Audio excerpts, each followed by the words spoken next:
los martes jurídicos de nuestro centro. Nos acompaña en la mesa de honor la doctora Ana María Martínez Bern, en representación del director general encargado del Centro de Estudios en Derechos Humanos, el doctor Manuel Francisco Soto Gamboa.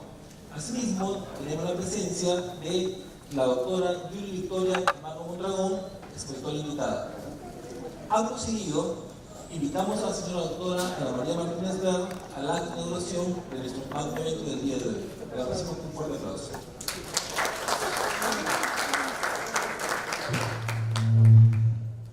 Damas y caballeros, tengan ustedes muy buenas noches.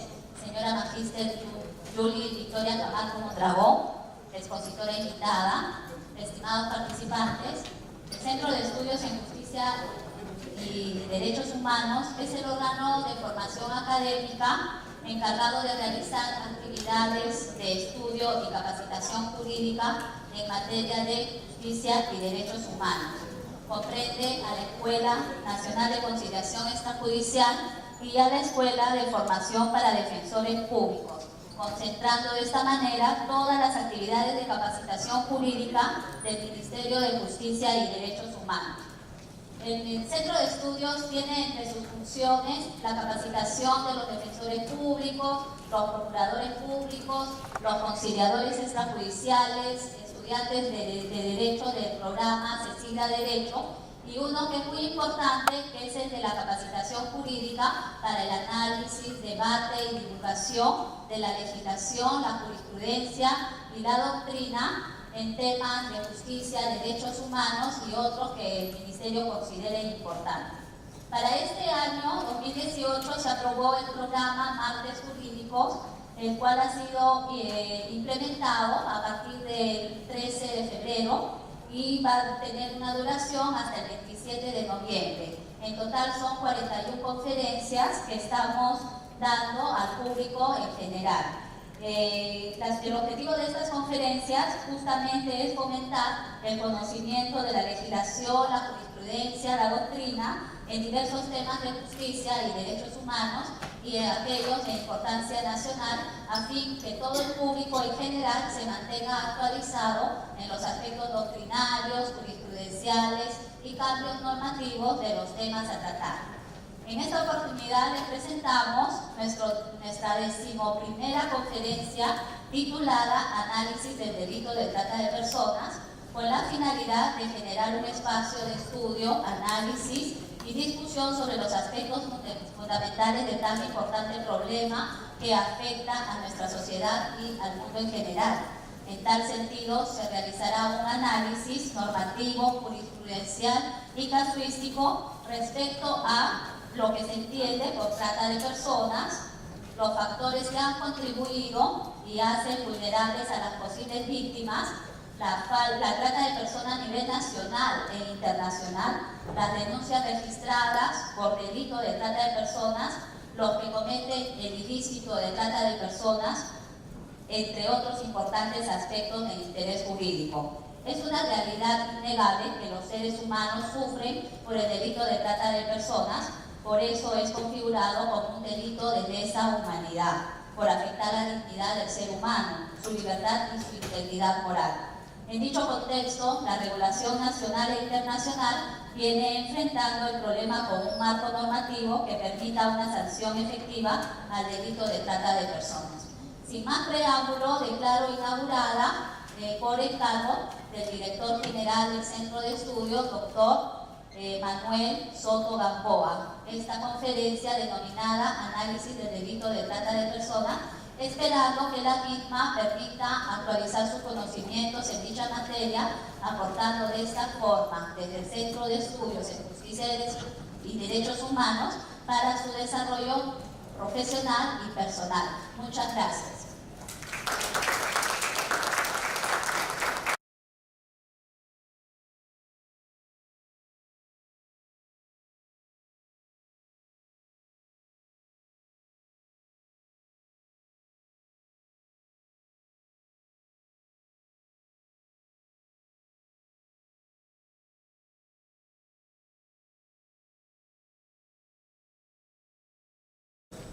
Pasamos a presentar a nuestra expositora invitada. La doctora Yuli Victoria Camargo Mondragón es abogada con maestría en Derecho Penal, con 20 años de experiencia en temas de materia de Derecho Penal y Constitucional, con estudio de maestría en Derecho Penal, con experiencia fiscal como fiscal provincial de lavado de activos. Asimismo, en el tema de pérdida de dominio, ha sido juez penal y constitucional, con experiencia en docencia universitaria. Actualmente se desempeña como abogada en la Sala Penal Nacional de la Corte Suprema de la República del Perú. Asimismo, tiene estudios en calidad de replicadora en la Corte Superior de Justicia de Argentina y en materia de trata de personas y temas de violencia de género. Asimismo, es expositora en la Corte Superior de Justicia de Lima y en temas vinculados con trata de personas. También tiene experiencia como expositora en el Ilustre Colegio de Lima y en la 7ª Región Policial de la Policía Nacional del Perú, a quien recibimos con un fuerte aplauso.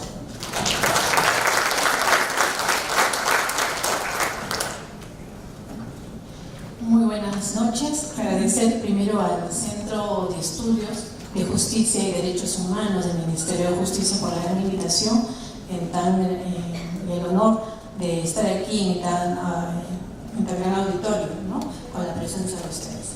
Como bien se ha anunciado, el tema que hemos venido a tratar esta noche es a conocer un poco más sobre el delito de trata de personas. El delito de trata de personas, en apariencia, es un delito nuevo, de repente aparente, en nuestro sistema penal, cosa que vamos a tratar de enfocar primero desde el ámbito internacional, el tema de trata de personas, y dentro, posteriormente, también dentro del ámbito nacional, cómo se ha venido desarrollando. Primero, vamos a definir qué es el delito de trata de personas. El delito de trata de personas es un delito de lesa humanidad. ¿Y qué quiere decir lesa humanidad? Es un delito que va a afectar a los seres humanos, es decir, afecta a la sociedad, a la colectividad, pero dentro de un ámbito internacional.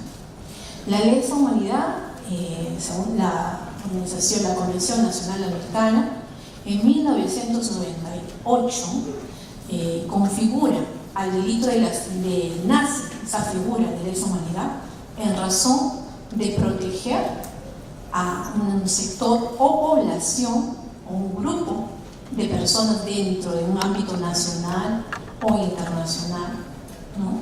Este delito de lesa humanidad surge a raíz de que en un primer momento el delito de trata de personas se conoce solamente como una figura que aparece en Europa, en Asia, y que no era conocido, y digo entre comillas, que posiblemente vamos a irnos dando cuenta por qué, entre comillas, con relación al delito de trata de personas, no aparecía de repente en Latinoamérica, cosa que es rara. Los países en los cuales, los principales países que eran colonizadores o donde posiblemente nace el delito de trata de personas, pero no con la nomenclatura de trata de personas, sino con la denominación de trata de blancas. Trata de blancas era en razón a que justamente se daba en la zona europea, en la zona de Asia, y principalmente el país donde se origina es África, donde comienza a nacer, y en la zona de Asia, en Bangladesh, ¿no? Es a raíz que las Naciones Unidas comienzan a recibir más de 130 denuncias de diferentes países a lo largo de los años, después de la data de 1998, que se crea ya como protección a este tipo de delito internacional, ¿no? La trata de personas. Es que las Naciones Unidas, como les decía, nombra un comité en ese mismo año, en 1998, a raíz de las denuncias que se van haciendo, que se van recibiendo de los países a nivel mundial. Nombra un comité, ¿con qué finalidad? Con la finalidad de elaborar una legislación que vaya acorde al nuevo ámbito o a la nueva figura delictiva que iba apareciendo en el mundo, que es la trata de personas, que podríamos decir que en su nomenclatura, que se le conoce como la esclavitud del siglo XXI, ¿no? Es la nomenclatura que ahora adopta las Naciones Unidas, o la moderna esclavitud, que también se le denomina al delito de trata de personas. Es en 1998 que este comité se reúne a efectos de elaborar una legislación que vaya acorde a las nuevas apariciones de este tipo de ilícito penal, ¿no? Ilícito penal, que obviamente esto se junta y resulta firmante 40 países, entre los cuales está nuestro país, Perú, ¿no? Es en 1918 el nombre de este comité, y es en el año 2000 que se firma el Protocolo de Palermo. Protocolo de Palermo, que va de la mano con la Convención de Naciones Unidas, que radica contra las organizaciones delictivas internacionales. Entonces, cuando hablamos del delito de trata de personas, tenemos que tomar en cuenta la Convención de Naciones Unidas a nivel internacional y, a su vez, la Convención de Palermo, firmada en Italia, donde firman 40 países y en la primera etapa no firma Estados Unidos. Doy como dato para que cuando en el desarrollo de la exposición se vayan dando cuenta cómo va evolucionando este tema y qué países firmaron y qué no, y de qué manera estamos erradicando. Como decía, es entonces los 40 países que firman, donde ahí se establece en el Protocolo de Palermo la tipificación que los 40 países firmantes deben establecer en sus legislaciones y deben adoptarlas.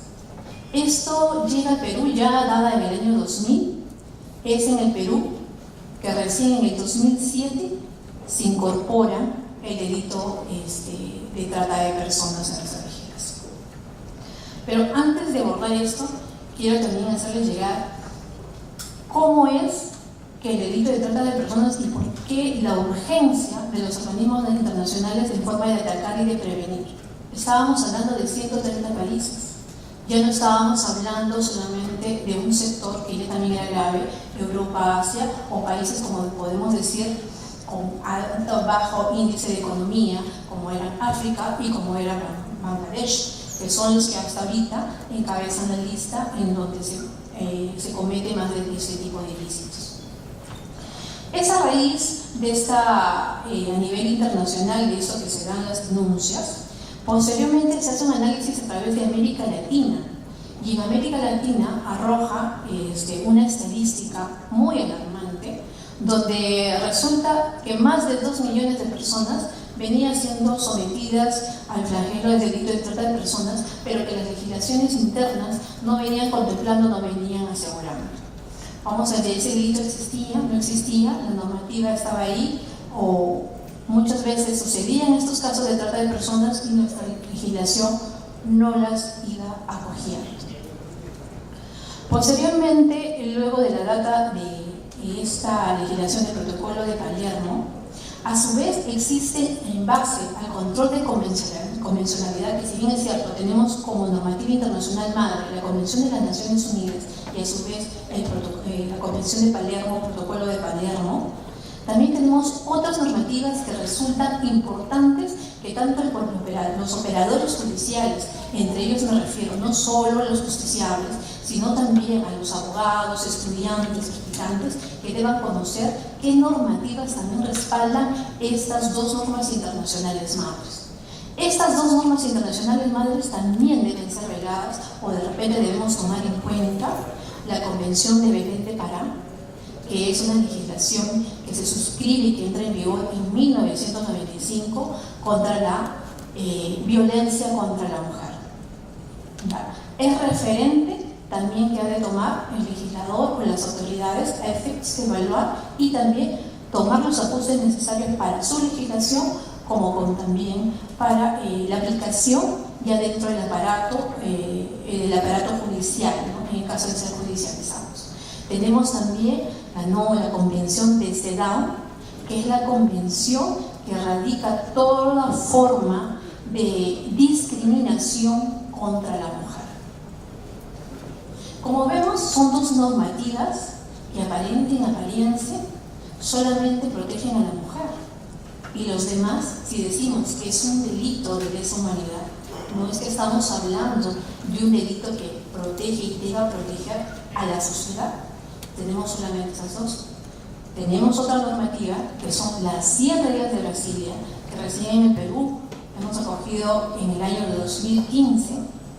Es una norma inclusiva, donde ahí se recoge no solamente como vulnerable al hombre, a la mujer en ese sentido, sino a la sociedad, a cualquier persona, sin distinción de género, sin distinción de condición social o de raza.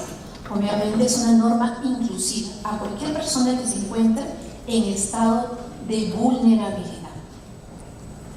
Como vemos, el delito de trata de personas lo vamos a definir como el comercio ilegal de personas.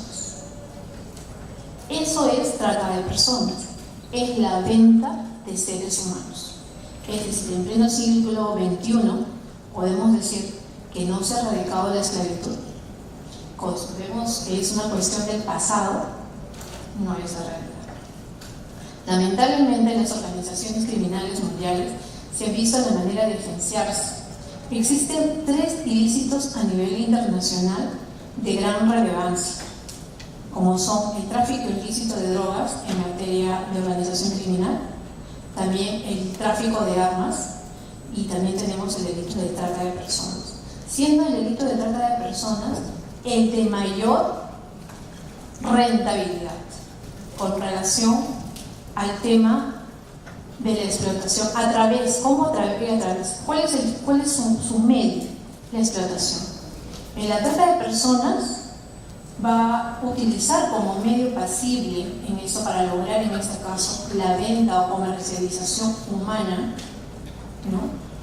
A través de la venta de seres humanos. Puede ser en materia sexual, en materia laboral, ¿no? Son los más altos índices que se dan, y dentro de la Organización Internacional, la OIT de Trabajo, señala que en el Perú hay más de 15 millones de personas que se encuentran sometidas a una explotación laboral. Dentro de ellos, las principales víctimas tenemos a los niños y a las mujeres, siendo ellos los que recae la más pasibilidad de ser afectados. Esto es dentro del marco internacional. ¿Me puede pasar el veamos acá?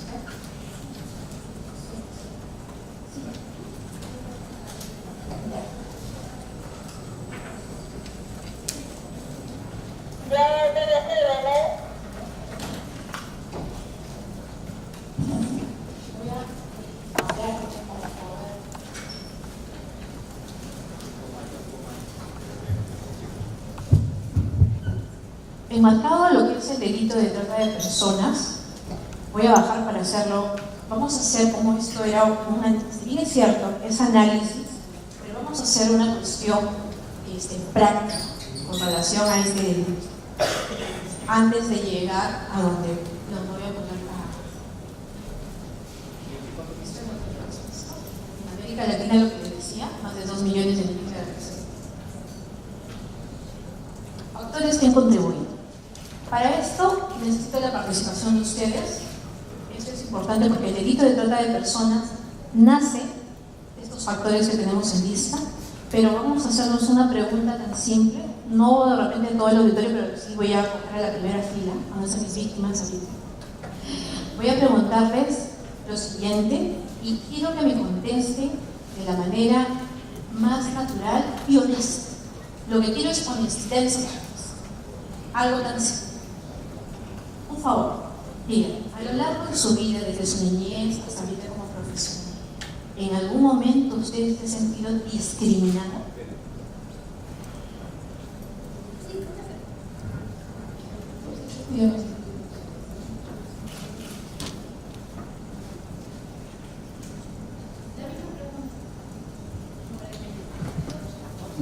Bueno, la discriminación tiene distintas etapas. Por ejemplo, el pragmatismo de las personas al ver que algunos son diferentes, blancos. Claro, o sea, de todas maneras, ¿hay veces en las que uno se siente discriminado? Es la pregunta. Sí, sí me siento discriminado en muchas ocasiones.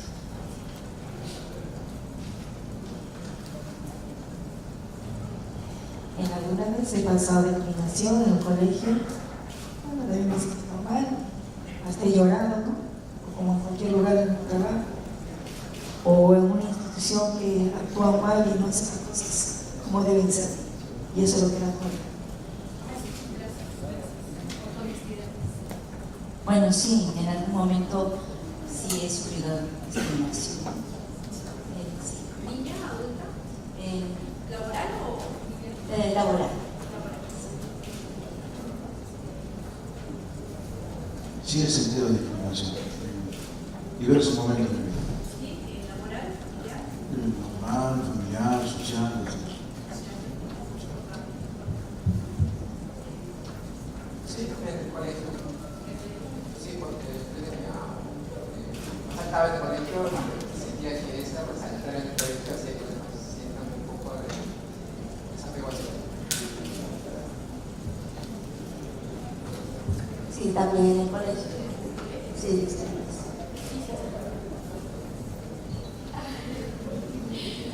Ya no voy más allá porque si no nos va a alcanzar el tiempo. Agradezco por las respuestas honestas, por eso he notado que ha sido bien honesta. ¿Por qué la pregunta?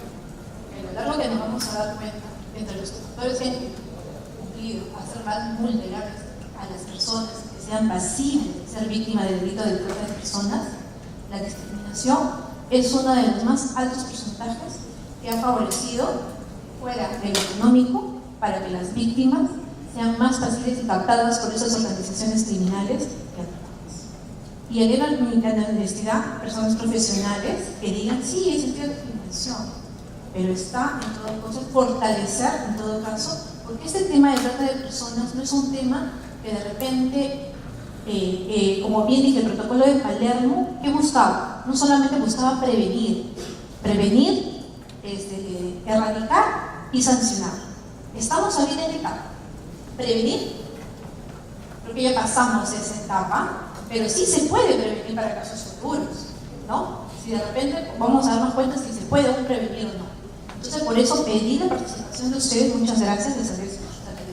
Y como vemos, ¿qué tenemos en la lista? Tenemos a la pobreza, que es el principal alto índice dentro de las estadísticas que arrojan el más alto índice de personas captadas a través de la pobreza, el alcoholismo, la disfunción familiar.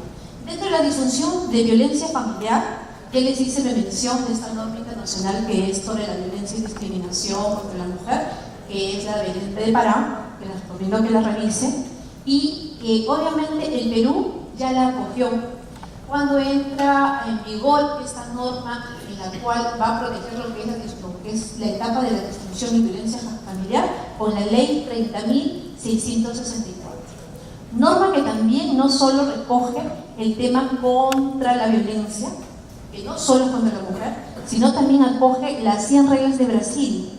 ¿Cómo? ¿Cómo así? En forma inclusiva, ya no solo protege, y en todo caso el delito de trata no es solamente que proteja a la mujer o a la niña, o a las niñas, mujeres, ¿no?, en cuestión de género, sino también la de la ley 30.664, es una normativa en la cual es una norma amplia, donde va a incorporar a todos los seres humanos, no importando el sexo, edad, y tampoco la edad, también los adultos mayores.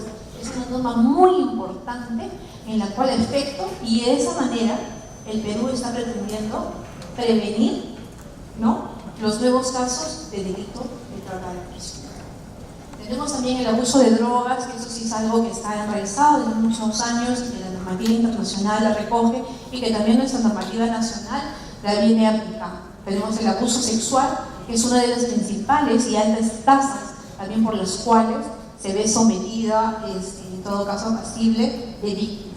Y los menores, y eso es muy importante, con relación a los menores que no se encuentran registrados. Lamentablemente, en Perú, hace por lo menos 3 años, había un alto índice de porcentaje, un 40% en provincia, un 50% de personas que no se encontraban registradas. Esta situación cambia con a la insertación de la data de la norma en el Código Penal de la Ley de Trata de Personas en el año 2007, donde el Estado estaba obligado a un reglamento interno de fortalecimiento contra el delito de tratas. Y es ahí la presencia del Registro Nacional de Estado Civil de RENIEC, que ha logrado en un tiempo casi récord de hacer un trabajo realmente de hormiga, porque no todo es malo en el delito de trata de personas, sino también que hay un poco esbozar lo positivo de esta norma, en la cual este reglamento funcionó y gracias a la organización del Registro Nacional se logró disminuir la alta tasa de niños que no se encontraban registrados. Un niño no registrado es más fácil de que salga del país, se lo lleven en cualquier momento y pueda ser pasible de venta en cualquier estado. El Perú no solamente es un país que solamente exporta, ¿no? Exporta personas, sino también es un lugar de estadía. Y eso no vamos a ver en cuenta en base a la normativa. Entonces, esa isla René que ha cumplido un papel importante gracias al reglamento que se da en el 2015, en que fortalece la prevención del delito de trata de personas conforme al protocolo de Palermo, a efectos de evitar que esos niños no registrados no puedan ser posibles víctimas a futuro.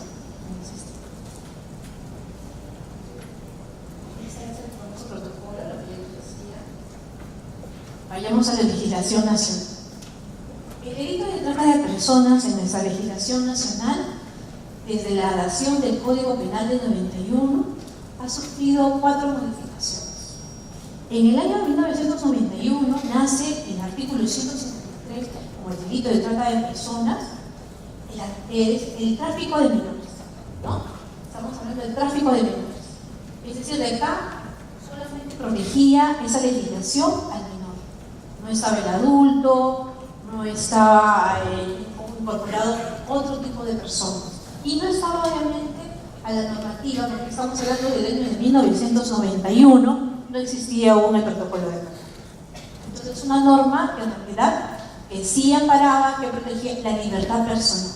¿Y qué es lo que protege nuestro Código Penal dentro del capítulo especial que se encuentra el artículo 153 cuando habla del delito contra la libertad personal?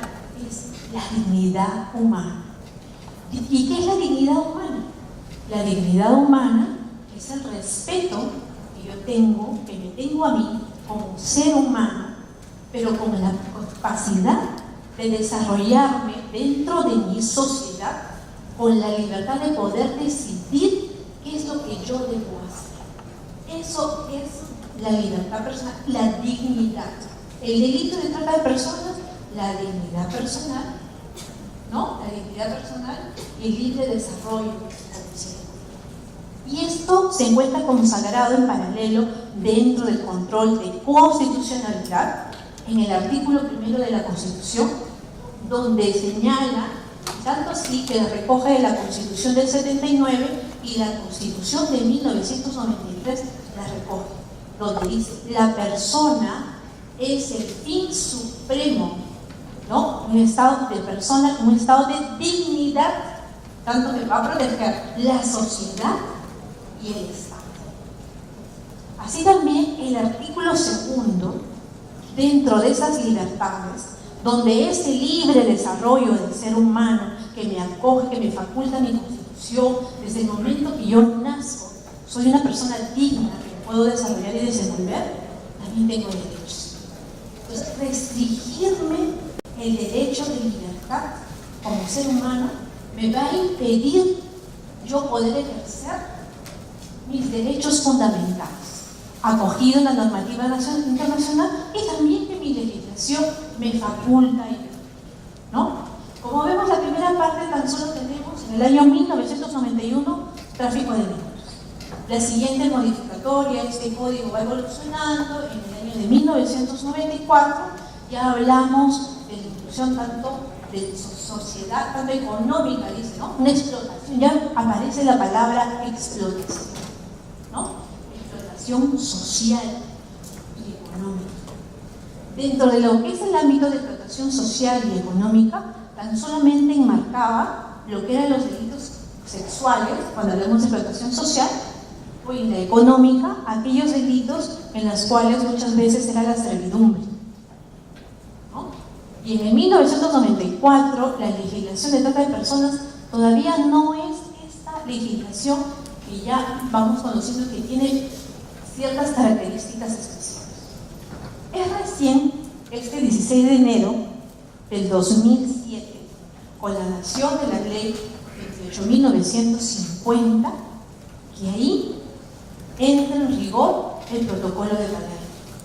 El protocolo de Palermo, como Estado firmante del Perú, estaba obligado en su redacción a coger en forma textual lo que decía el protocolo con relación al delito de trata de personas. ¿Y qué es el delito de trata de personas?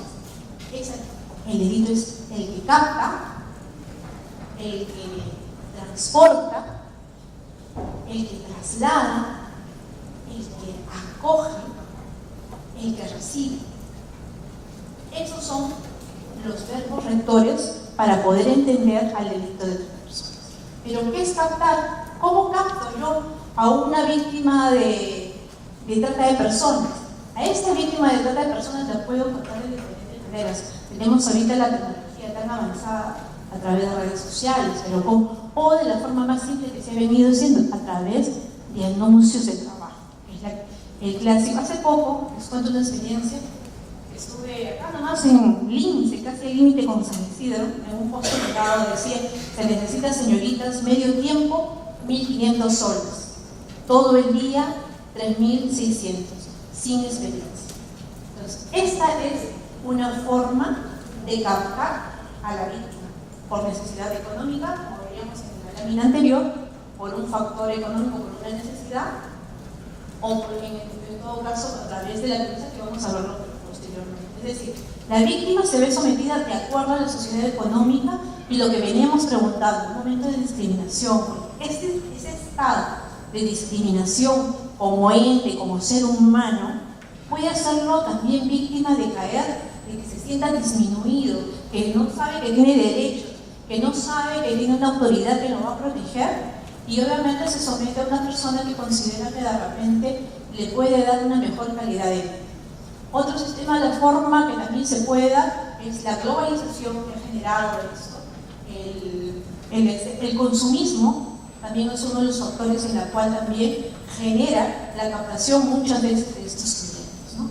Como vemos, la del 2007, y eso de dentro del artículo 153,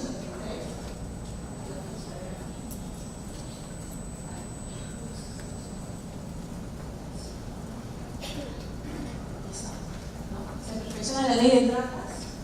Posteriormente, en el 2014 sufrió otra modificación.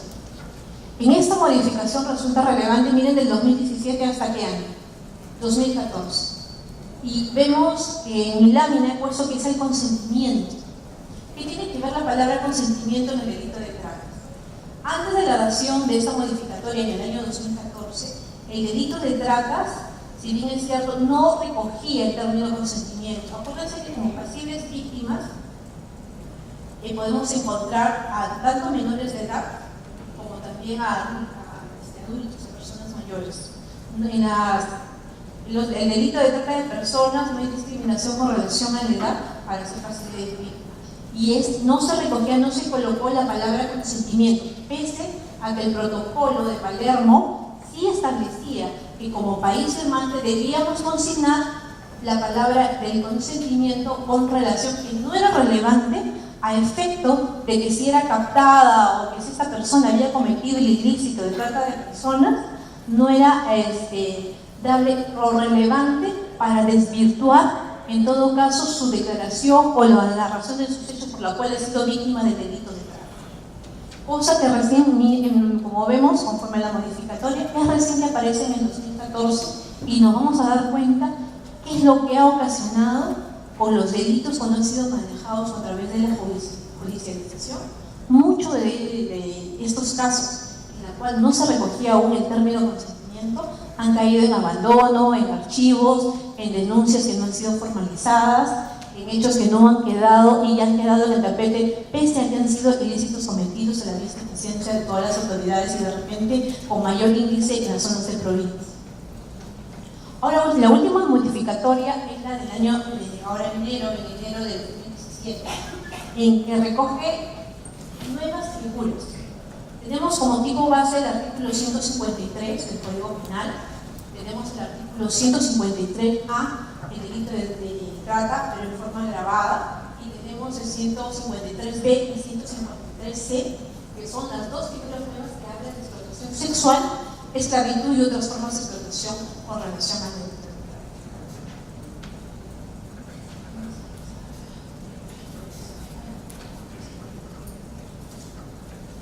con relación a la estadística, hemos visto la evolución de la norma. Tenemos año 94, el código en el 91, un título que solamente donde protegía al menor. En el año 94, donde ya habla de una explotación tanto económica como social, y que no habla solo del menor, sino también de los incapaces. En los incapaces obviamente no hace una distinción de sea menor o mayor de edad, es decir, hace una norma inclusiva en ese aspecto con relación a los incapaces, pero con relación a los con capacidad no acoge el tema de todo caso de los mayores de edad. Bueno, tenemos la del 2007, que es la norma madre, que cambia y modifica realmente todo el esquema del delito de trata de personas.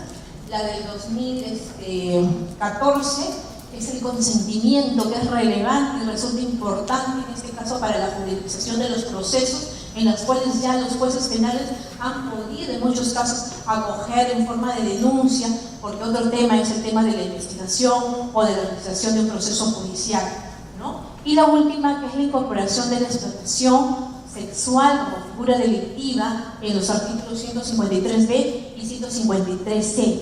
Eso va a resultar acompañado del acuerdo plenario que tiene como antecedente esta norma, esta última modificatoria, con el acuerdo plenario número 3/2011 entre los fundamentos 8 y 20, porque había una confusión al momento del legislador, del momento de la investigación. Muchas veces era confundido el delito de trata de personas y se venía trabajando o judicializando estos ilícitos, no como delito de trata de personas, sino como otro tipo de delitos, como en este caso el proxenetismo.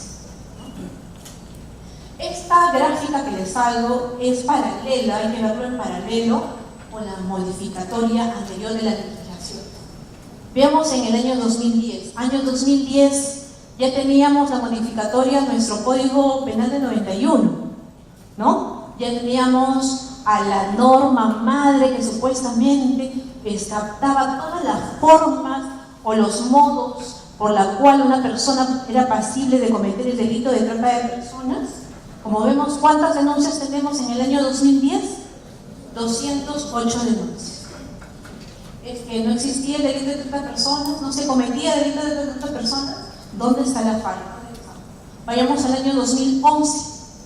Tenemos 403 denuncias. 403 denuncias. Todavía no hay la modificatoria de consentimiento, que era relevante para los procesos judiciales, ¿no? Solamente tenemos 403 denuncias a nivel de la data que les estoy dando del Ministerio Público, es una data a nivel nacional del centro del observatorio del Ministerio Público. En el 2011 va aumentando. Tenemos 457 denuncias.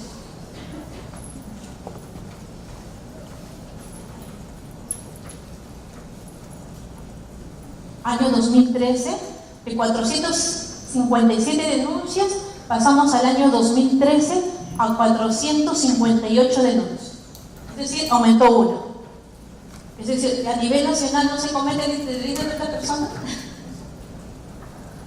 Año 2014, 501 denuncias. Aumentamos así. Año 2015, 889 denuncias. Año 2014 es importante porque entra lo del consentimiento, acuérdense, ¿no? Nuestra legislación cambia. En el año 2014, con la ley 28.950, se incorpora el término consentimiento con relación al adulto víctima en los delitos de trata de personas. Y ya vemos, a año 2015, tenemos a 889 denuncias.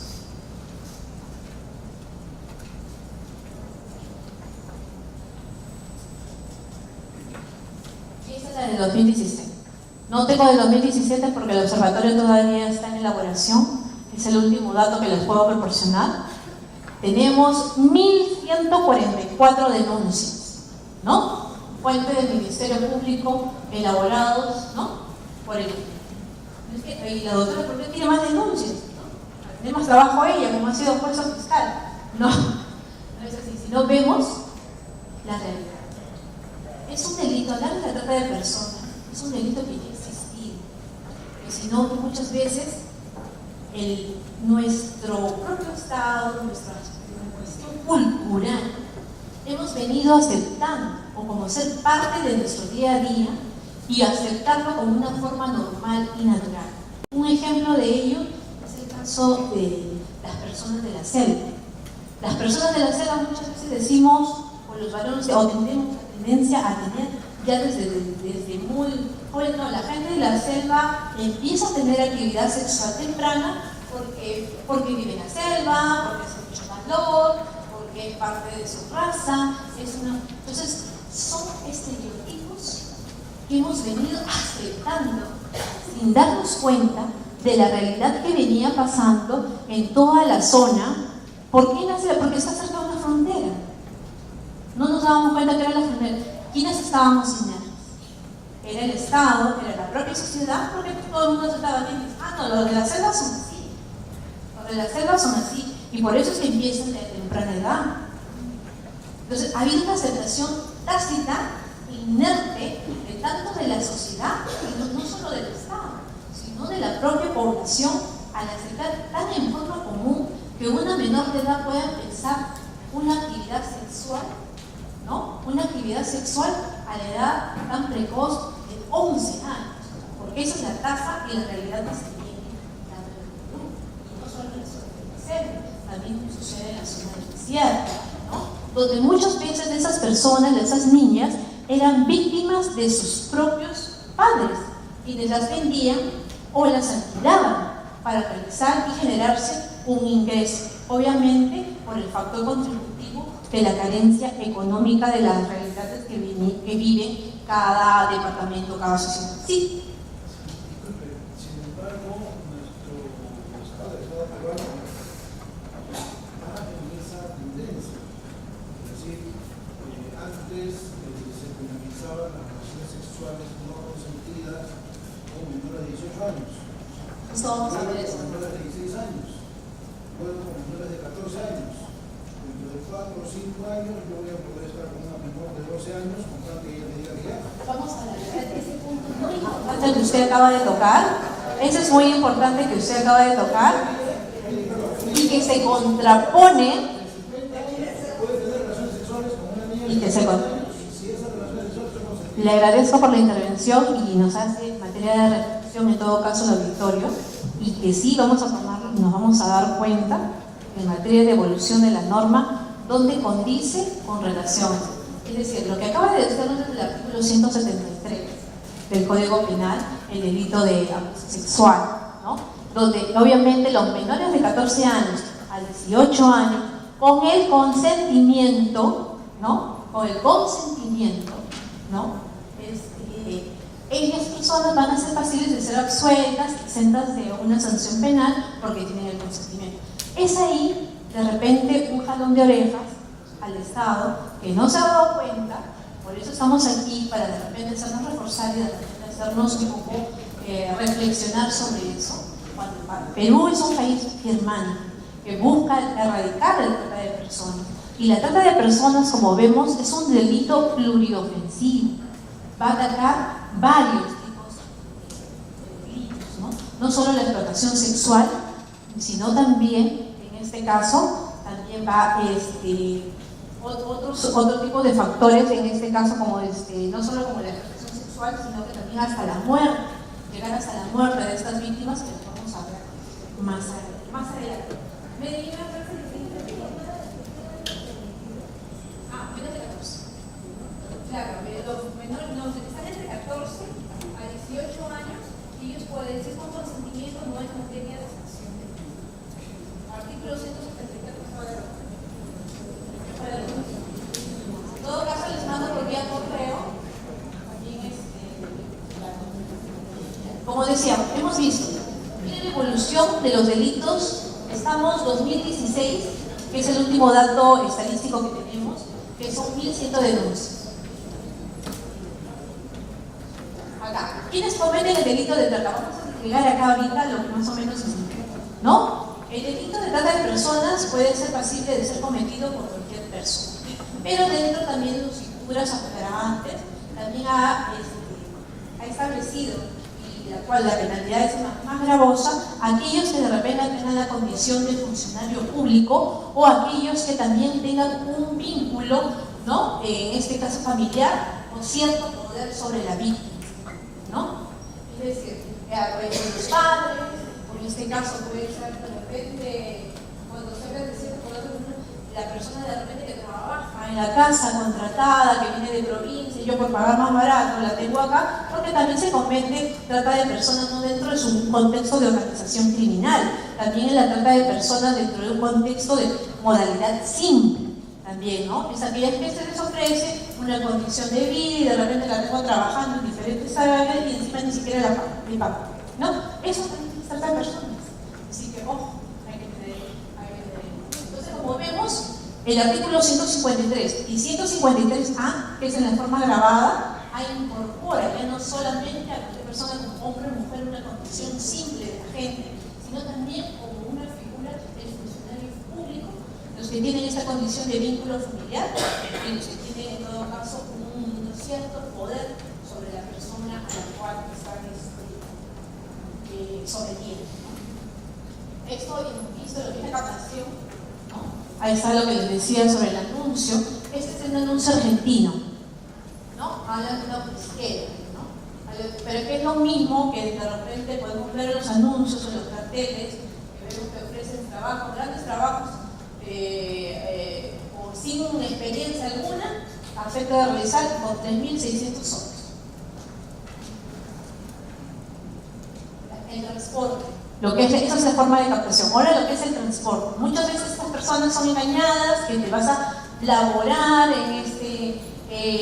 no queda, las traen de diferentes lugares, por ejemplo de provincias, de zonas donde obviamente su condición es paupérrima, no te preocupes, yo te voy a pagar el pasaje, te voy a dar trabajo, soy muy buena gente, soy muy buena persona, te llevo a Lima, allá vas a tener un trabajo decente, o vas a trabajar en mi casa y al final resulta que es un centro de prostíbulo, o de repente, en el caso, en todo caso de Madre de Dios, también en relación a las materias ilegales, hay mucha captación de tanto no solamente de mujeres para el tema sexual, sino también muchos varones y niños, lo que buscan es mano de obra, ¿no? Barata, a efecto de realizar sus trabajos, ¿no? Con relación a la minería ilegal y la tala de árboles también, ¿no? Son delitos especiales que de repente a veces van aprovechando estas organizaciones criminales al efecto de captar, en este caso, estas cosas.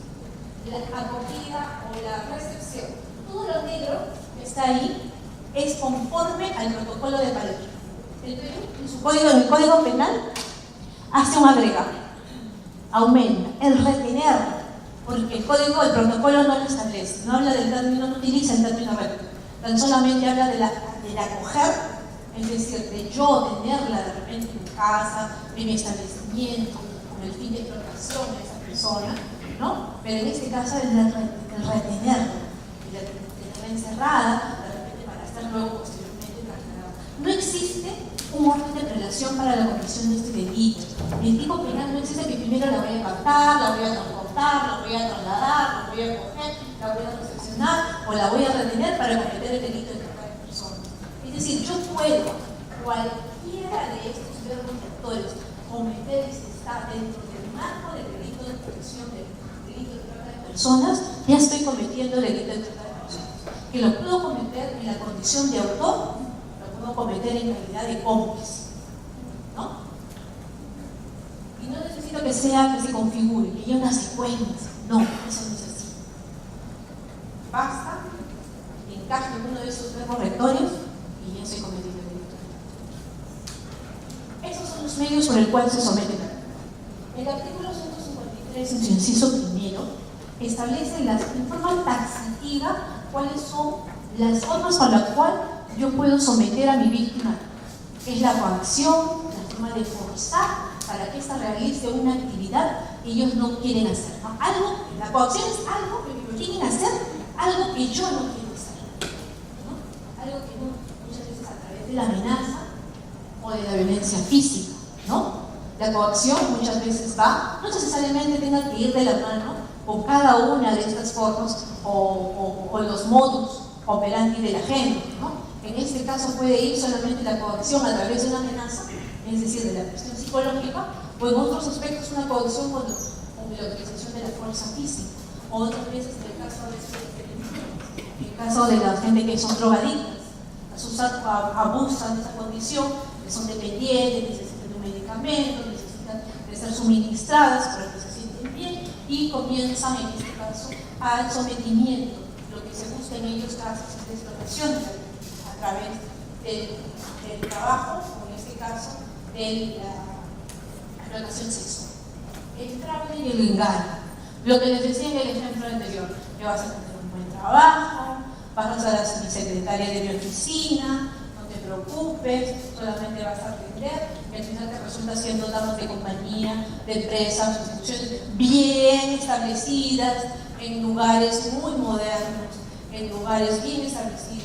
No es que voy a un centro que yo veo que parece que es algo que me haga dudar. Muchas veces a la víctima se le pone en una posición de confianza, ¿no? Y eso es algo que el legislador también no tiene que cambiar la mentalidad de los operadores de justicia, tanto el fiscal como el juez, tiene que ver que estas son organizaciones de altos, de 9 millones. Estamos hablando de 150 millones y ese monto de dinero que supuestamente se mueve en el delito de trata de personas es data del año 2015. No tenemos hasta ahorita una ficha, un nuevo índice de elaboración, pero eso ya estamos seguros que esto más rebasa de los 200 millones de dólares a nivel mundial.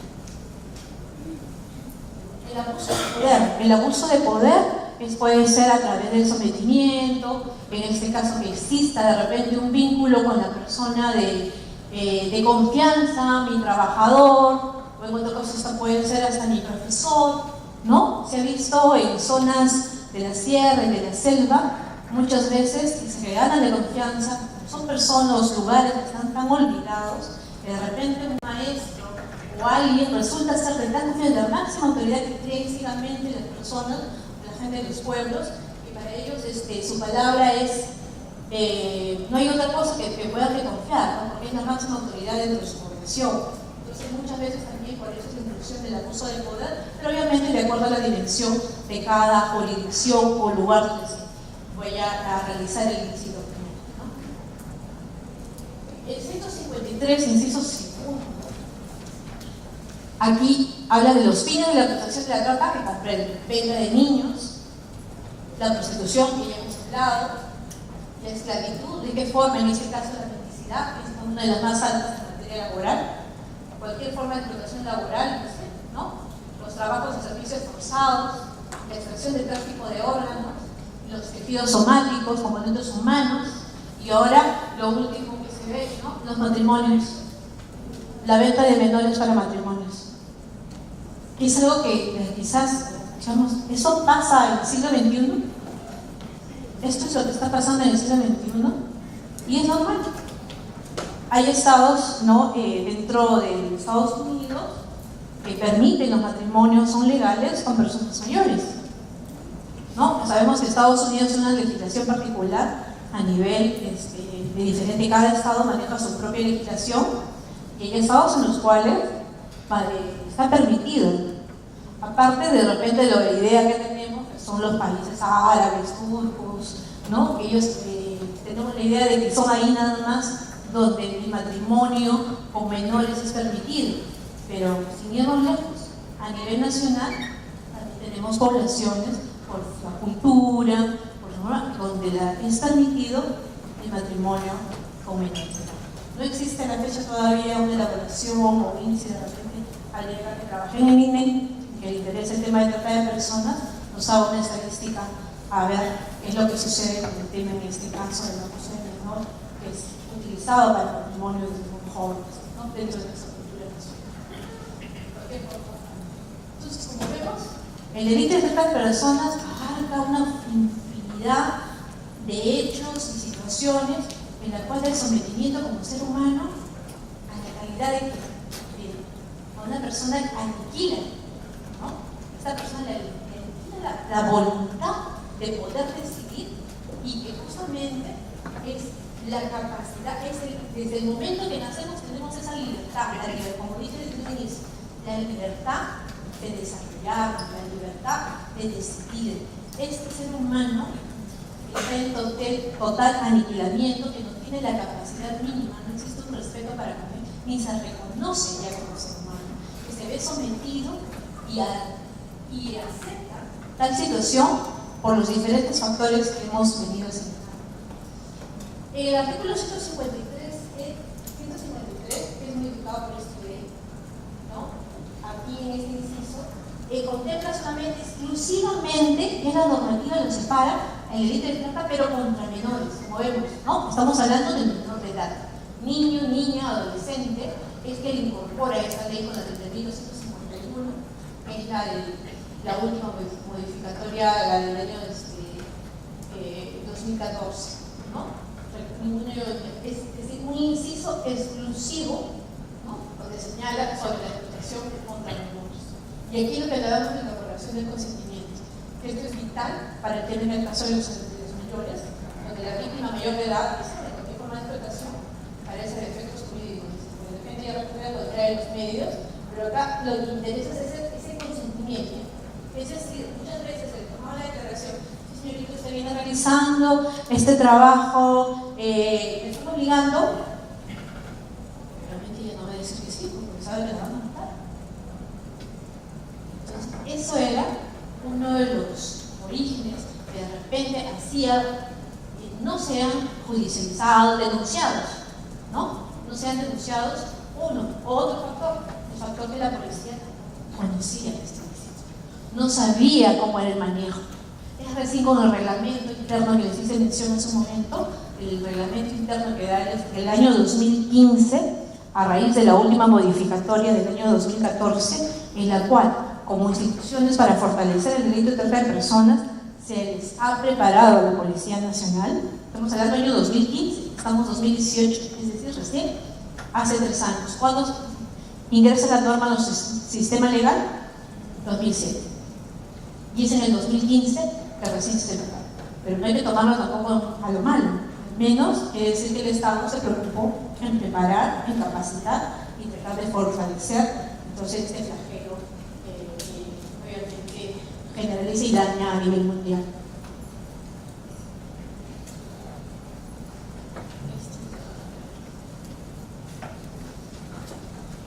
Esto es con realidad la pena. Como vemos, es una pena no menor de 8 ni mayor de 15 años de pena privativa de libertad. Esta pena generalmente se usa para los delitos de organizaciones criminales. Y como vemos en el tipo base, nada más, en el tipo base ya tenemos una penalidad bien alta, ¿no? De 8 a 15 años. Generalmente son penas que son para los delitos de gravedad, pero ya en su tipo base, por ser este un delito de lesa humanidad, el legislador ha considerado que debe ser no menor de 8 ni mayor de 15 años, ¿no? Estas son las circunstancias agravantes. Es importante de esto de aquí, porque eso ya lo tienen en su código, solamente resaltar el tema de la inhabilitación como figura. ¿En qué afecta? Acuérdense que les decíamos que los pasibles a cometer el delito son los funcionarios, también los que tienen el vínculo familiar. En este caso, de inhabilitación, el artículo 36, en el caso de aquellos que tengan el vínculo familiar, puede ser hasta la pérdida de la patria potestad.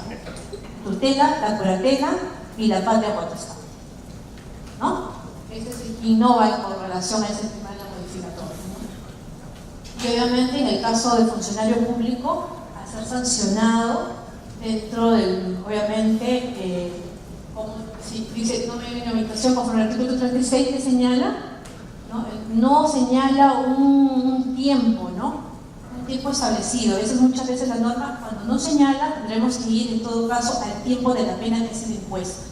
Como no ha señalado, no cierra al artículo 36, aunque en este caso será dentro de la pena que se disponga dentro del marco de los 8 a los 15 años de pena de privativa de libertad.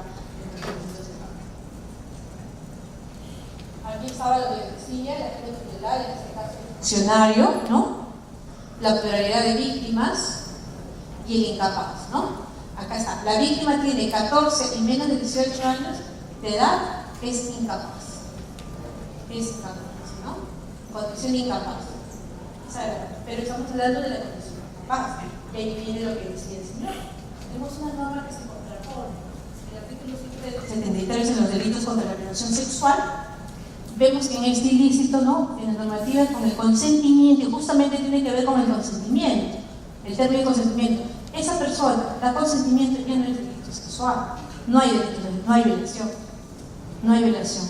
Entonces habrá que ver ahí al legislador, hacerle ver que existe una contradicción con tanto la norma diciendo que protege con relación a los delitos sexuales.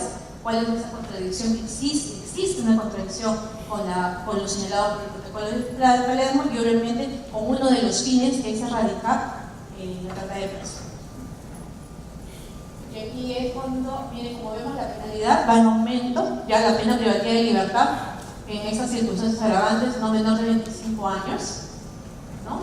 Y aquí cuando ocurra la víctima, acá hablamos que es un delito preterintencional, porque acá dice se produce la muerte, la lesión o se pone en inminente peligro la vida y la seguridad de la víctima. ¿Por qué es preterintencional? Porque el delito de trata de personas es un delito netamente doloso, ¿no? Es un delito netamente doloso donde su fin, ¿cuál es? Es la protección de la víctima. Yo no quiero que muera, porque si muere, ¿no?, obviamente, o si se lesiona, si se causa una de esas cosas, obviamente yo pierdo, porque la capacidad del tratante, yo la he hecho mi mercancía. La persona es su objeto, su mercancía, y quiere verla en el estado correcto para poder explotar. Entonces, aquí sería con culpa, ¿no? Porque obviamente es su fin, salvo que se demuestre que efectivamente ha habido la intención de matar a esa persona, ¿no? Pero dentro de la figura de lo que se entiende, que es el delito de trata de personas, de explotación, estaríamos hablando en todo caso de un delito preterintencional, ¿no? Porque es con dolo. Todas estas personas lo hacen con conocimiento de que el acto es delictivo, pero las consecuencias en este caso serían culposas, ¿no? Esos son los factores de atracción de las víctimas: la posibilidad de una estabilidad, la educación en algunos casos, la discriminación, como hemos visto acá, que está latente en nuestra sociedad. Por eso era la pregunta, ¿no? ¿Por qué? Entonces quiere decir esta discriminación está dentro, inserta en nuestra sociedad, y que eso también, como vemos en el delito de trata de personas, es un trabajo en conjunto, que tenemos que trabajarlo desde casa, desde el hogar, desde la crianza, desde la formación, para evitar generar una víctima futuro del delito de trata de personas. Entonces la discriminación está latente. El consumismo, el deseo, la capacidad de tener pues la cartera gay, la capacidad de irme de repente a un restaurante de lujo, quiero vestirme la mejor ropa, ¿no? Entonces, esos también a las personas de una economía de carencias son los factores que más atraen para poder de repente a estas organizaciones criminales de captar las personas más fácil. Y obviamente la globalización. Esos son los medios, ¿no? Los que ya hemos venido señalando. La coacción, la violencia. Esta imagen es muy interesante, como vemos. Esto es lo que ve un tratante, lo que ve un ser humano. Es una mercancía, con un código de barra señalada, con una estructura, ¿no? La coacción, violencia, el fraude, el engaño y el abuso de poder. Y esto dentro del marco de una organización criminal. Hay que tener en cuenta que dentro de la política de organización criminal que hace el Estado en el 2013, la ley 30.077, ley donde en su artículo 2 sale la definición de qué es una organización criminal, ¿no? Pero acá también vamos a encontrar una contradicción, porque la norma en la 30.077 nos habla de que sea mayor de 3 personas, ¿no? La trata de personas está relacionada con la delincuencia, una agrupación de personas que reparten diversas tareas, funciones y cualquiera de sus actividades. No lo puse, pero les digo, no lo puse. Eran más de 3 personas. Y si vamos al acuerdo plenario y si vamos a la propia normativa del Código Penal, cuando hablamos de organización, están hablando de 2 personas. Entonces, ¿cuál hago caso? ¿A mi Código Penal o a mi ley 30.077? ¿No? tenemos que ir, obviamente, ya la postura adoptada como organización es más de 2 personas. Está claro, que no creo que es una equivocación de quien está tratando, no. Señala la norma, la 30.777, lea el artículo segundo, habla de 3 personas más. Pero dentro de lo que es la modificación, de lo que se viene desarrollando, ya no es 3 personas, sino estamos hablando de más de 2 personas, pero obviamente dentro de un organismo estructurado, que es la organización directiva. Estamos hablando de un conjunto de personas con un rol específico, con una función, dentro de una estructura que tiene una función permanente, ¿no? No necesariamente permanente quiere decir que hoy empiezo tan adhesivo, ¿no? Porque puedo de repente parar y nuevamente empiezo, pero es el estado, al momento de realizar esto, que tiene que ser permanente, una secuencia en la actividad o en el acto o en la función en la que yo estoy desempeñando, ¿no? Cuando hablamos de organización clínica. Y esta lámina es muy interesante porque esta lámina, como vemos, nos ven así. Somos esa mercancía y esos son los delitos. Los delitos de repente se suelen cometer y donde son más fáciles de vivir, como el tráfico de menores, la venta de drogas, ¿no? La explotación laboral. Y la última es el tráfico de órganos, ¿no? Eso también es algo que de repente decíamos estaba lejano, pero hoy en día también lo vemos como algo del día a día en nuestra sociedad, ¿no?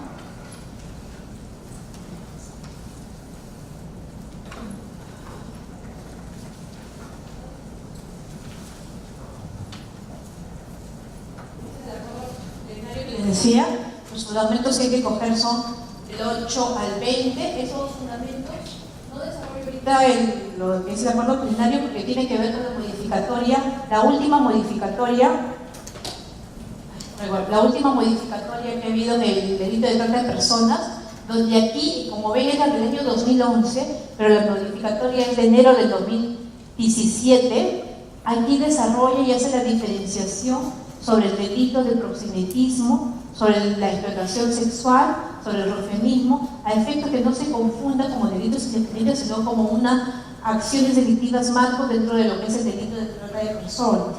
Y esa diferencia ya se recoge con la modificatoria que se hace en el Código Penal, la del 2017, ¿no? Sino que esta se dio justamente a raíz de tantos delitos que se venían denunciando por delito de trata de personas, pero que al final no venían siendo sancionados por trata de personas.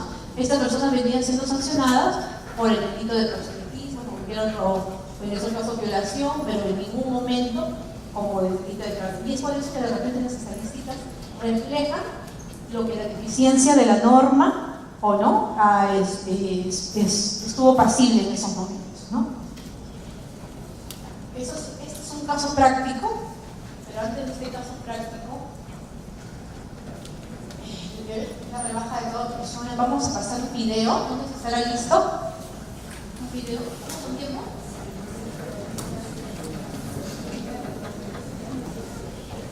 El delito de trata de personas lamentablemente va a quedar un poco corto, pero vamos a tratar de forma general, porque me gustaría tocar inclusive los otros delitos de repente en una siguiente sesión, la última modificatoria del 2017 con el acuerdo plenario 2013, que va a resultar un reto interesante.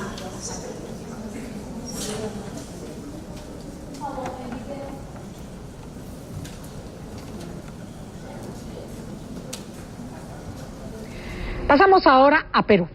Solo 21 de las más de 1000 personas investigadas en ese país por el delito de trata en los últimos 8 años fueron condenadas por la justicia, mientras que otros 250 casos se encuentran todavía en proceso judicial.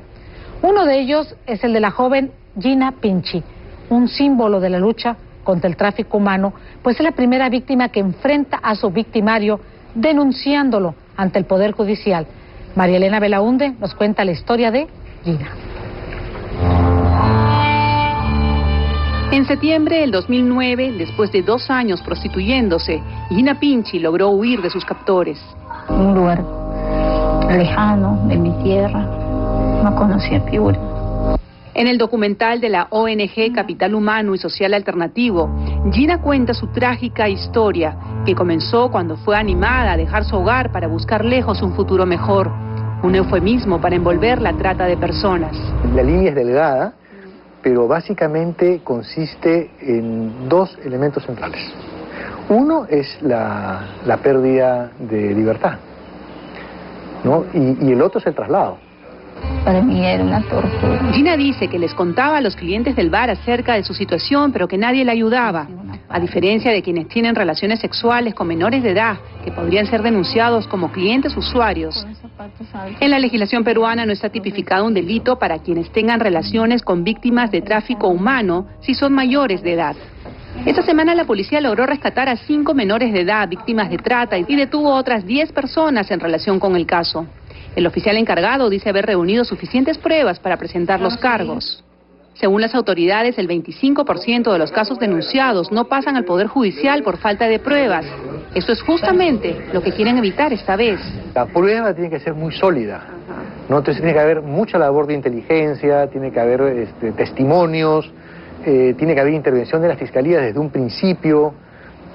Muchos casos además de trata, y eso lo decimos a ciencia cierta porque los atendemos aquí, no pasan por la policía ni por el Ministerio Público. Hay muchas chicas que se han escapado por su cuenta. Esa es solo la punta del iceberg.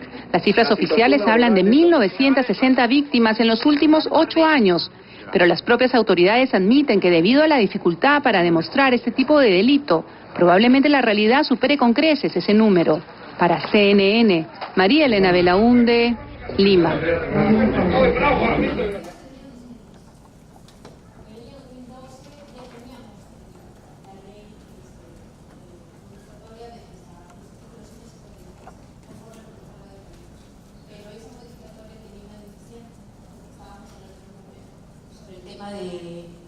El tema del consentimiento. Como vemos, hablaban de 1.900 y tantos denuncias en el 2012. Y conforme a la estadística que yo les mostré, ¿cuántas denuncias llegaron solamente al Ministerio Público a nivel nacional? 400. Gracias. Claro, no gracias. Solo 400. Las 1.500, ¿dónde quedaron?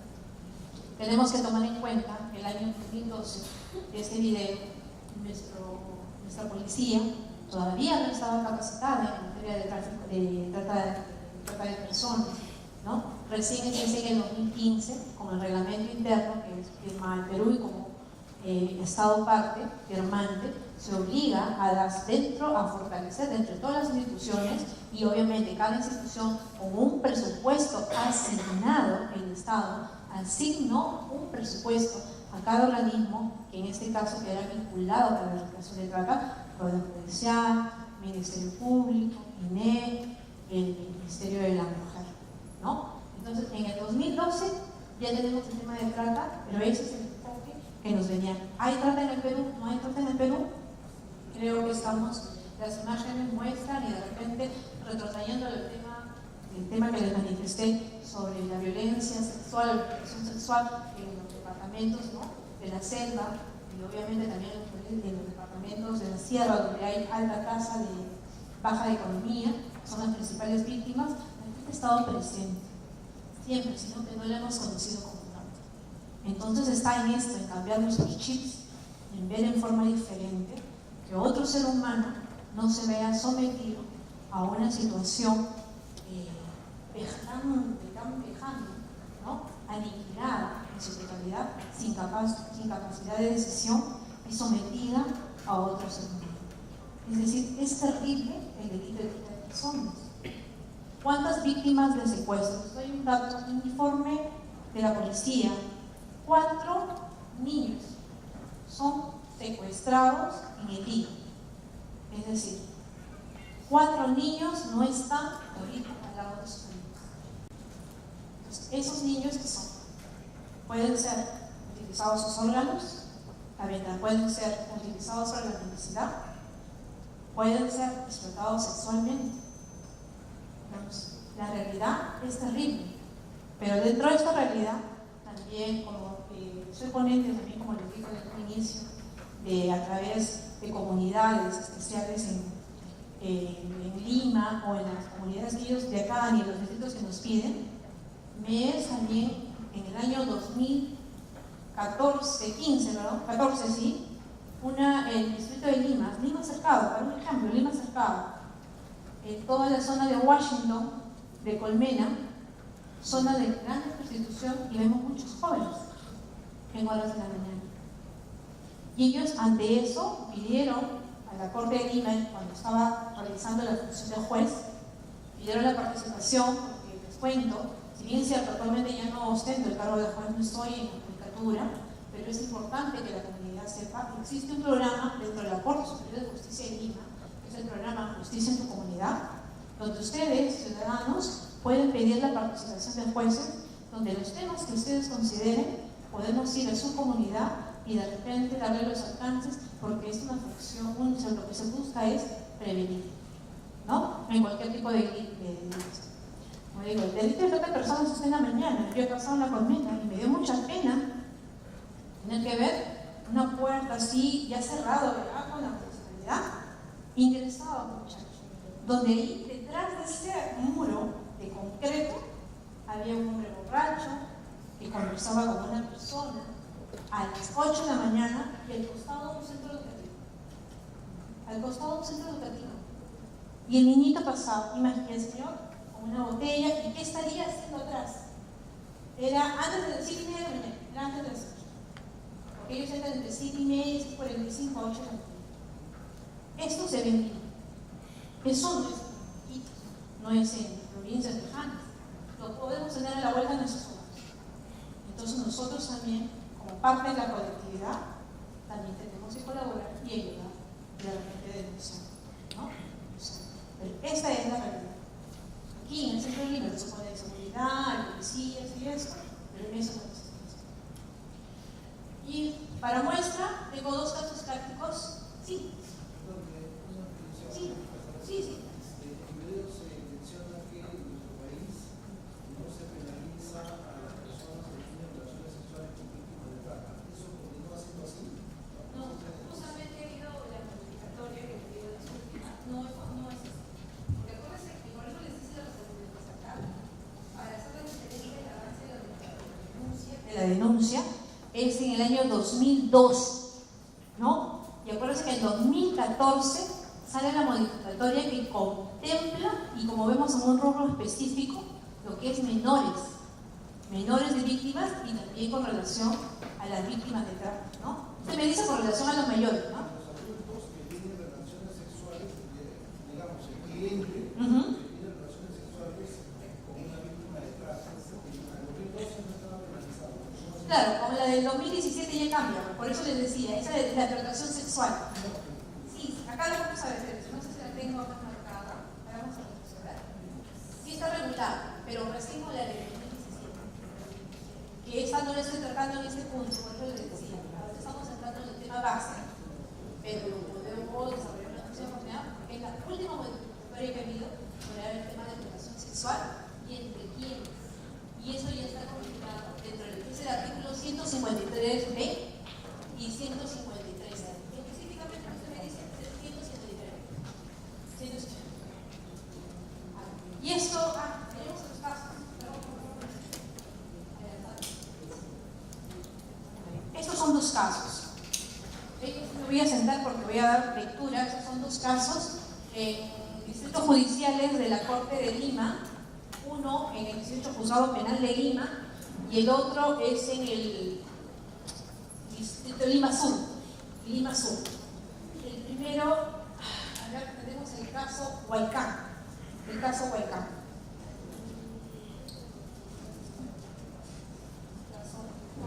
Voy a darle lectura porque no conozco completo el caso, pero lo que quiero resaltar es lo siguiente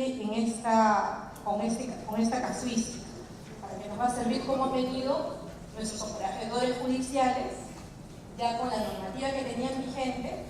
Esta es una denuncia que se formaliza en el año 2009, ya con la dación de la norma del año 2007, como hemos venido, ¿no? Con la incorporación, con los verbos rectores que señala el protocolo de Palermo. 2009, el 18 juzgado penal perdón, este es caso Huaycán, juzgado penal liquidador de Mala, año 2009, ¿no? Les he puesto ahí los medios de conducta, ¿no? Dice, de acuerdo a las investigaciones realizadas, Antonio, Eduardo, Tamara formarían un circuito. En el primero se encargaría de captar y trasladar mujeres de Huaycán a Mala, mientras que los dos últimos realizarían la recepción y acogida de agraviadas en los bares donde habrían sido explotados. Esos son los medios y la conducta. ¿Encajan en el delito de trata? A su vez, Mariana, Romina y Alex administrarían uno de los bares donde se cometería la explotación. Es decir, Marina, Romina y Alex administraban el bar. A los tres se les atribuye actividades que habían colaborado en forma dolosa con la explotación. Las víctimas eran llevadas a los bares para ser explotadas en lo laboral y también sexualmente. El delito se llega a judicializar en el año 2009, específicamente el 28 de febrero. Ya teníamos, según nuestro marco de evolución de nuestra normativa nacional, tenemos en nuestra legislación, nuestro Código Penal 91 modificado ya en el año 2007 o de acuerdo a los estándares internacionales del protocolo de la Paz, ¿no? Eso quiere decir que ahí, Estado, fiscal, juez, podríamos decir que estamos acorde a la normativa, ¿no? Aparentemente, ¿no? Sigamos. Dice, la segunda Fiscalía Provincial Mixta de Mala formalizó denuncia por el delito de trata de personas en forma agravada contra Antonio Eduardo Tamara en su calidad de coautoría y contra Mariana, Romina y Alex en su calidad de cómplices primarios, ¿no? Todos ellos son coautores, ¿no? Es decir, tienen la calidad de autor, pero son coautores, los tres primeros, ¿no? Y los tres últimos, como regentaban el bar, aquellos que no regentaban, que retenían en todo caso, porque quienes escapan son los primeros, ¿no? Tienen la función de cómplice, según este. Sin embargo, el 8 de junio se ordena la captura de Eduardo y Tamara. Asimismo, se declaró como reo ausente a Mariana debido a que no ha concurrido el regreso de declaración instructiva a pesar de haber sido notificada, por lo que se ordena también su captura. Esas fueron, perdón, me salté una línea, se abrió instrucción correspondiente con mandato de detención. Este último fue revocado. Es decir, estamos ante un delito cuya pena, ¿cuál era la pena? ¿Se acuerdan del tipo base? No menor de 8 a mayor de 15. Estamos en un delito que es un delito internacional de lesa humanitaria. El juez y todo manda retención. Pero la superior consideró que debe ser revocado. No sabemos cuál es el antecedente, pero vayamos a este tipo de delito. Y creo que conforme los hechos en la narración están casi claros, ¿no? Cuál fue la función, el actuar de cada uno de estos sujetos en la comisión de este delito. Entonces, como no hubo esa revocatoria, lamentablemente, al final ya lo tenían libres, lo soltaron. Entonces, ¿qué se opta después? Pero no van a rendir su declaración. La clásica de lo que pasa en el sistema judicial. Van a rendir su declaración y ¿qué le queda al juez? De ordenar la captura, ¿no? De ordenar la captura. Durante el proceso se realizan las pericias médicos legales a las agraviadas, así como también a Antonio Eduardo Tamara, Romina y Alex. En el proceso de las menores agraviadas presentaron contradicciones, dice, en sus distintas manifestaciones. Sin embargo, las demás agraviadas han mantenido su versión imputando los hechos. Es decir, ante un proceso tan delicado y tan complejo como es el delito de trata de personas, y cuando tras de ellos hay organizaciones criminales, estamos hablando pues de una persona uno, ¿no? Estamos hablando de ellos, son sometidas, son violentadas, son maltratadas, son explotadas, son de repente hasta drogadas, amenazadas con su familia, que muchas veces votan las víctimas por seguir manteniéndose en el círculo y es difícil salir de él, ¿no? Como vemos el Poder Judicial y dentro del protocolo de Palermo, conforme les venía indicando, no solamente enmarcaba el tipo penal, sino que también qué condiciones, en todo caso, los operadores debieran manejar el delito de trata al momento de ser denunciados, judicializados. En primer término, como buena práctica, este es un informe, estos casos los tengo del Observatorio del Poder Judicial, son públicos, por eso los he traído acá, son casos que ya han sido sentenciados, han sido judicializados, por eso los traigo presente. Dentro de las buenas prácticas que resalta el Poder Judicial es, bueno, se abre la instrucción o mandato de detención a lo que es el Poder Judicial, ¿no? Estamos hablando de un delito de mayor de 8, conforme a la narrativa de los hechos, vemos un delito que se ha encontrado, se ha demostrado que ellos fueron la captaron, hemos tenido la declaración de 2 de las víctimas que sí reconocen que esta persona tenía, a excepción de una, que fue contradictoria, dijo, ¿no? Pero de 3 declaraciones tenemos 2 que se reafirman las versiones en el primer momento, y solo uno, que en este caso era una menor de edad. Tenemos 2 mayores de edad y una menor de edad como víctima, ¿no? Tenemos 2 que estaban confirmatorios y una que realmente un poco desbarataba el caso y que la jueza en este caso creo que no tomó en cuenta y dio por más validez a las 2 versiones que se reafirmaban sobre el delito de trata de personas y contra, en este caso, contra los imputados, ahora ya sentenciados, ¿no? Imputados, porque no sabemos si es sentenciado. ¿Cuál ha sido la mala práctica del Poder Judicial?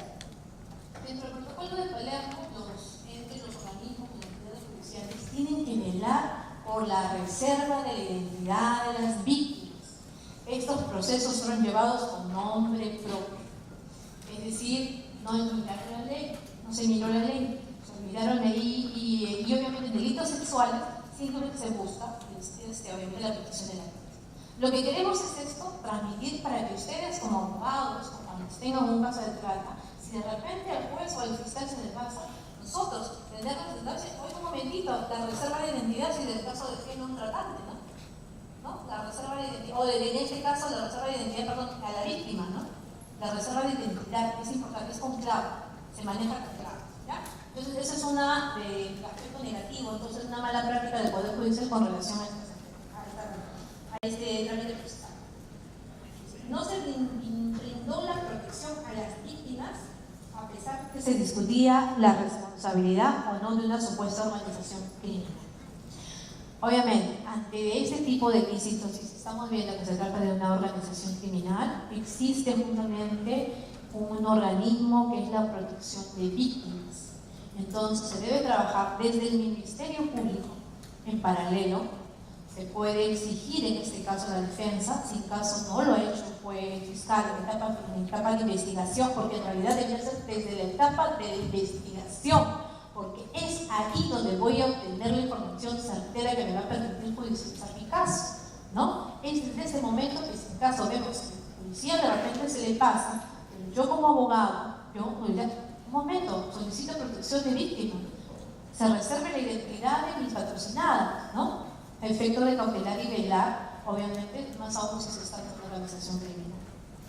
Otro discutible que fue la revocación del mandato de detención también, ¿no? Un aspecto negativo en este caso con relación al tema del delito a este proceso judicial, ¿no? Por lo menos que ocasionó ¿qué ocasionó esta revocatoria? Que salieran en estas personas del penal y obviamente estén con destino desconocido y que obviamente el proceso judicial se retrase, porque acuérdense que estamos en esta fecha en el año 2009 y la legislación de la declaración con relación recién modificada en el año 2015 con relación al trámite procesal con la ley 1206, con la 1206 que es con relación a las declaraciones, que tienen que ser determinados plazos, ¿no? Y hasta que se puede declarar esta ausencia, o bastaría solamente la declaración en etapa policial, ¿no? Bastaría la etapa ya no ratificada. Si ya declaró en etapa policial, ya no es necesario que declare en la vía judicial, ¿no? Y hay que tomar en cuenta el decreto ejecutivo 1206, ¿no? En este caso. Y en esa fecha, pues estábamos en el 2009, no estaba esa ley. Ya. Con relación al Ministerio Público, buenas prácticas. Tomar las medidas necesarias para detener a los acusados, ¿sí? En la etapa de investigación. Se solicitaron el embargo, se llegó a solicitar en este caso el embargo de los bienes muebles e inmuebles de los procesados. Se realizó las pericias médicos legales a las agraviadas y las toxicológicas y las médicos legales a los procesados y detenidos. Entonces hubo sí certificado médico legal, que hay que solicitarlo. Un examen toxicológico, porque obviamente quiero ver el estado de la víctima, cuál es el sometimiento, en qué estado se encuentra, para yo poder demostrar en ese momento pues, al estado en que se ha visto esta sumida, para cual al momento de que el fiscal, ¿no? Con el pronunciamiento, denuncie con todas las condiciones, con todos los elementos de prueba, y eso se debe hacer en etapa de investigación, y que obviamente el fiscal lo requirió, o en su momento él mismo pidió de forma directa en este caso a la oficina médico legal, pasar a estos asuntos. Esto es como buenas prácticas, ¿no? Malas prácticas, no se reservó la identidad de la víctima, lo que yo les decía, no se brindó las medidas de protección a la víctima, lo mismo que el Poder Judicial, ¿no? Pero hay un detalle más que casi olvidaron, que tampoco aparece en el observatorio, y es el examen psicológico, ¿no? El examen psicológico que debe pasar también la víctima.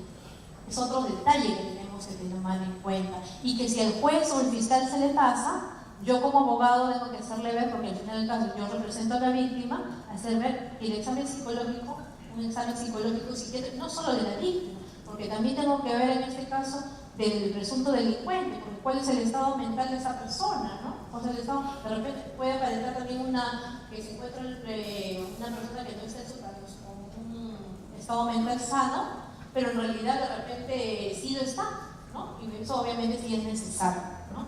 Entonces, como vemos, en el delito, en este caso Huaycán, a otro detalle, y aquí le hablan de instrucción no solamente por el delito de trata de personas, ¿no?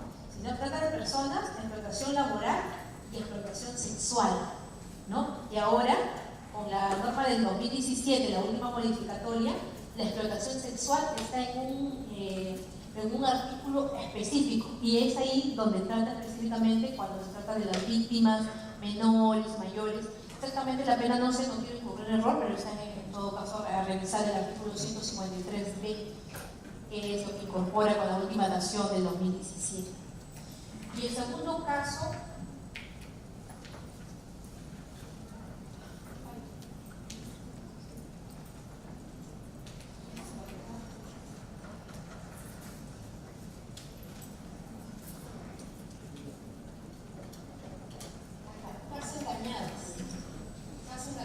hemos titulado Casas Dañadas, el Poder Judicial, Casas Dañadas.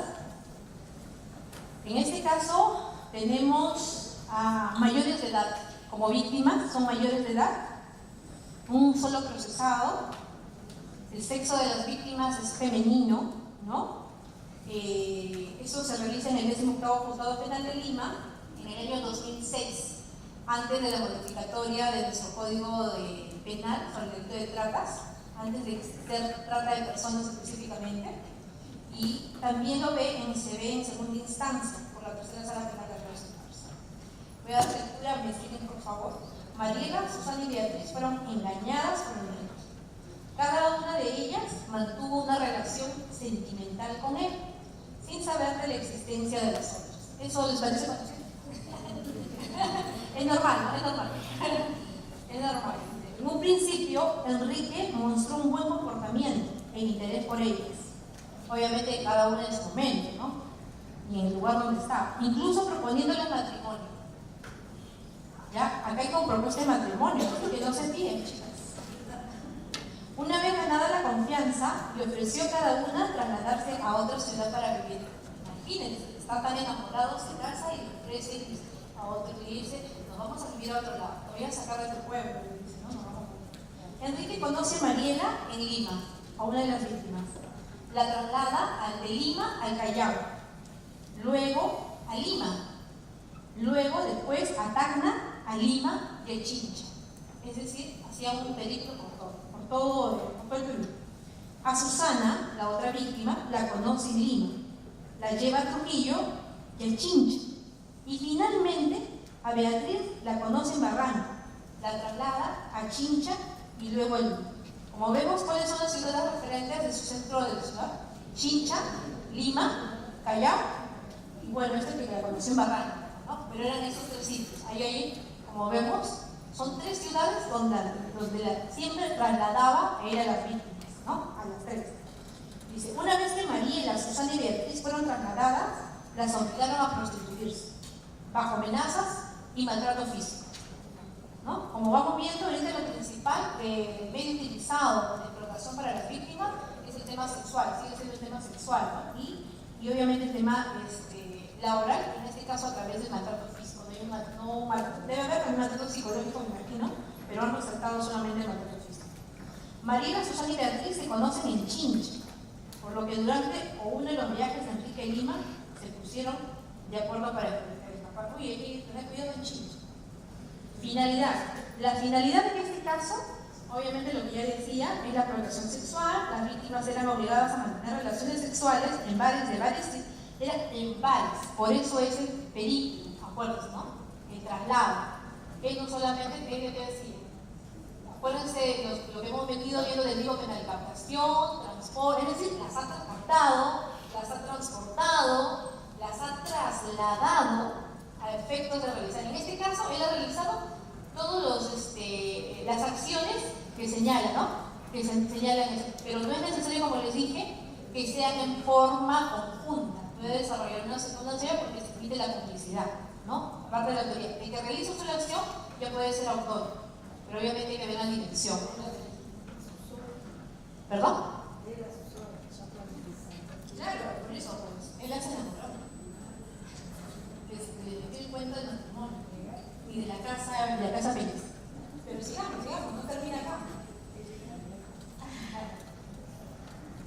La judicialización. Esto, la Fiscalía formaliza la denuncia contra Enrique por el delito contra la libertad, proxenetismo, trata de personas y tráfico ilícito de drogas y microcomercialización. Estamos hablando de una denuncia del año 2006.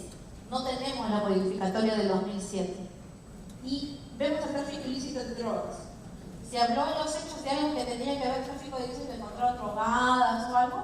No, ese es lamentablemente el error que cometía la policía muchas veces de todos los ilícitos penales a efectos de lograr sus investigaciones e incorporaron de repente la famosa droga, que lo único que al final y obviamente el fiscal cae al juego de eso y no lo elimina, hacemos que un proceso se dilate y dure más de lo que deba durar, ¿no? Pero vayamos bien. El 27 de diciembre del año 2006, el 18º Juzgado Penal de Lima condena a Enrique a 10 años de pena privativa de libertad efectiva. Entonces tenemos un final feliz porque es un condenado.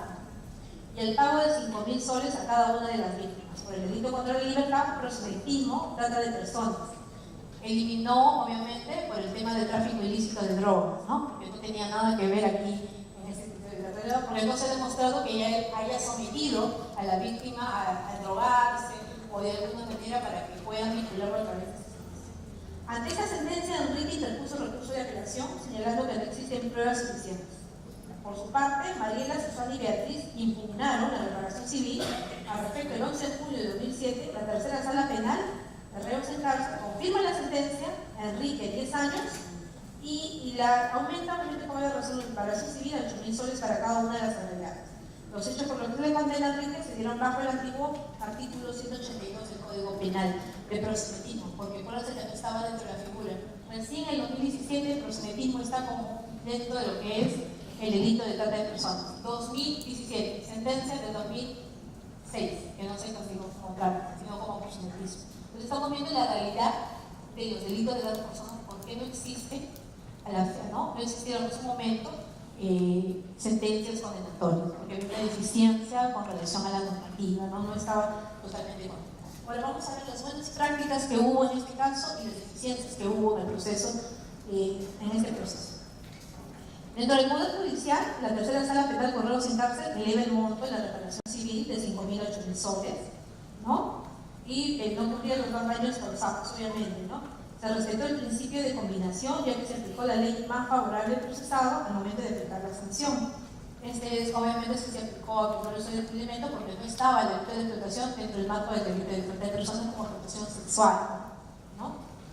No se reservó el nombre de las víctimas, otro error que se venía cometiendo, la reserva de los nombres, y esto con relación al Poder Judicial. Al Ministerio Público formula la denuncia, lo que decíamos, sobre el tráfico ilícito de drogas, microcomercialización, sin pruebas suficientes. Es decir, si bien el policía le trajo la ley de tráfico, el fiscal se olvidó de debilitar y lo formaliza denuncia y se tiene que investigar, ¿no? Por el delito de tráfico ilícito de drogas, lo que ocasiona que obviamente se dilate un proceso y no genere pues, una eficacia inmediata, ¿no? Y se tenga que procesar por mayor tiempo, ¿no? Otro dice acá, cuando se percibe claramente que estamos ante un delito de trata de personas, aquí viene justamente el error, ¿no? Asimismo establece un hecho bajo 2 tipos penales, proselitismo y trata. Cuando se percibe claramente que estamos ante un delito de trata, de esta manera ocasiona que se mueve el aparato judicial en vano, es lo que debería decir. Entonces, como vemos, estas son unas 2 sentencias, que después una del 2006 y otra del 2009, una posterior a la modificatoria, pero que aún tenía la carencia de las últimas 2 modificatorias a efectos de fortalecer el delito, el tipo base del delito de trata de personas. Existen deficiencias, pero justo estamos aquí para eso, para fortalecerla, para conocer la norma, a dónde recurrir y de repente aportar. ser parte importante para que el delito de trata de personas no se quede pues solamente en una mera denuncia o solo en un proceso que no se pueda llegar a una condena, ¿no? Entonces, el trabajo es en conjunto, tanto del operador judicial como el operador, en este caso, parte, ¿no? La parte agraviada, a efectos de poder, en este caso, los abogados de oficio o abogados de parte, a efectos de lograr pues, una sentencia justa y que se aplique la normativa. Hay que hacer un mea culpa de repente, en el sentido de que a veces por desconocimiento se ha permitido, obviamente las personas que han estado en este proceso, los abogados desconocidos de la norma y no han hecho en este caso la exigencia debida en su momento. Pero estamos justamente para suplir los errores y ver y lograr que el delito de trata de personas pues no sea solamente quede los casos en estadística, sino que logremos erradicarlo o en todo caso disminuirlos de forma prudencial. Esto, la esclavitud, es la rebaja de la persona humana a una condición de objeto. Esto es lo que somos según un delito de trata de personas. Y no hay diferencia, niños, hombres, mujeres, somos víctimas pasivas, no se compra ni se vende, ¿no? Y lo que no debe ocurrir, ¿no? Pagar por sexo, dice, es financiar la esclavitud de mujeres y niños. Los hombres de verdad no compran mujeres. No quiero ser sexista con eso, como una cuestión de género. Antes, al principio, lo tenía de frente y se veía un hombre, pero ahora le he puesto una figura de espalda, porque puede ser el que compra, no solamente puede ser también una mujer, ¿no? Ahora no hay cuestión de género. El que compra, esto va para no se sientan discriminados, por favor, los caballeros. Él también puede ser una mujer, ¿no? Y obviamente, ¿dónde vamos? A erradicar, evitar la impunidad, ¿no? Evitar la impunidad máxima contra estos delitos. Bueno, a ver. ¿Pastel? ¿Esa? ¿Alguien quiere esa? ¿Ya puedo? La otra. ¿Caso Huaycán? Con las engañadas. Las engañadas.